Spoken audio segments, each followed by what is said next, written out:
Alongside the Forge of the Chaos Dwarves and the 3.0 patch, we're also getting the long-teased Mirrors of Madness, but what exactly is it? Well, it's a couple of new battle game modes in the form of some challenges and an old classic, so let's dive right in. First of all, we have the Trials of Fate, which is a series of 5 challenge battles you can play through to unlock different pieces for Daniel in all future Demons of Chaos campaigns.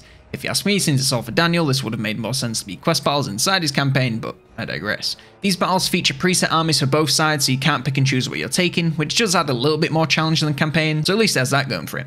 Unlike most quest battles, however, you can't actually win these. Instead, you must just survive for as long as possible, taking out as many attackers as you can and maintaining control of the Shard of Siege. This isn't like the survival battles from the Realm of Chaos either, so you can't summon in new units, and once your army's gone, it's gone for good. Fortunately, most of the units thrown at you are total chaff in massive quantities, so you can mow them down pretty easily, only taking a little bit of damage at a time. You also have 2 casters, and as long as you hold the shard, essentially infinite winds of magic, so it's basically a spectacle to see how many enemies you can burn through.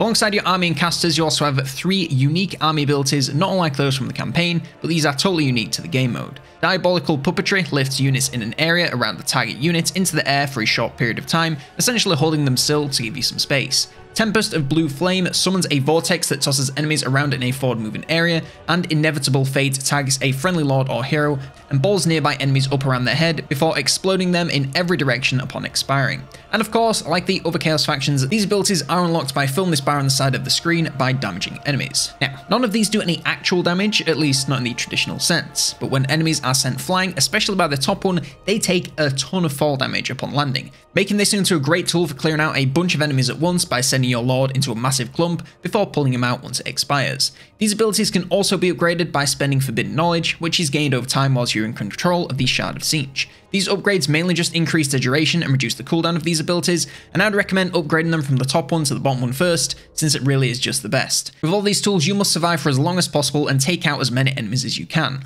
Along the top, you can see your progress towards the next medal, and you need a bronze to unlock the first reward and a gold to unlock the second. These rewards are, well, the parts for Daniel, what more is there to say? They're good, don't get me wrong, but they're only usable by one lord, in one faction, in the campaign. There's a concept of external challenge battles unlocking new stuff in the campaign. I really love this idea, but the rewards here are just a little bit underwhelming, especially considering it takes about 20 minutes per battle, so you're looking at over an hour to unlock stuff for one lord. I would have liked to have seen maybe some campaign exclusive Regiments of Renown for factions that can use Siege units just to keep the theme. To be honest, I probably wouldn't have minded the demon parts if more lords than just Daniel could make use of them, but honestly, that is a conversation for an entirely different day. For now, we have these 5 battles. I hope we get more in future for other factions with more interesting rewards. Also, these are challenge missions, but honestly, they just feel like sandboxes. I don't think it's any secret that I'm not really the best at battles, and even I can walk to gold with minimal effort and basically just spamming everything on cooldown. Either I've suddenly become a god gamer, or the difficulty in these challenges just isn't there.